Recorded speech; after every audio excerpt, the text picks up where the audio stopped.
Europe 1, il est 7h04. C'est un procès sous très haute surveillance qui s'ouvre aujourd'hui devant la cour d'assises de Paris. Procès du roi de l'évasion, Redouane Faïd. 7 minutes et 33 secondes, montre en main, le temps nécessaire à son extraction en hélicoptère de la prison de Réau en Seine-et-Marne. C'était en 2018. Évasion minutieusement préparée et organisée. 11 autres personnes comparaissent à ses côtés. Le procès de cette belle doit durer 7 semaines. Vu le profil de l'accusé vedette, les conditions de sécurité sont maximales, William Molinier.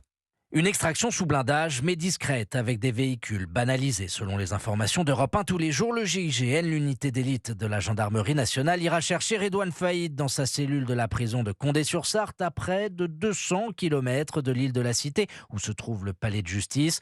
Des leurres, des itinéraires secondaires et des scénarios de canon conforme ont même été prévus, car Redouane Faïd est considéré par les autorités comme un détenu particulièrement dangereux, au même titre qu'un terroriste. À l'intérieur de la cour d'appel, il sera prise en charge par les gendarmes du commandement militaire du palais. L'audience aura lieu dans la salle dite des grands procès, celle qui a été spécialement conçue pour juger les auteurs des attentats du Bataclan et de Saint-Denis. C'est d'ailleurs le même dispositif qui est prévu à l'extérieur, aux abords de la cour.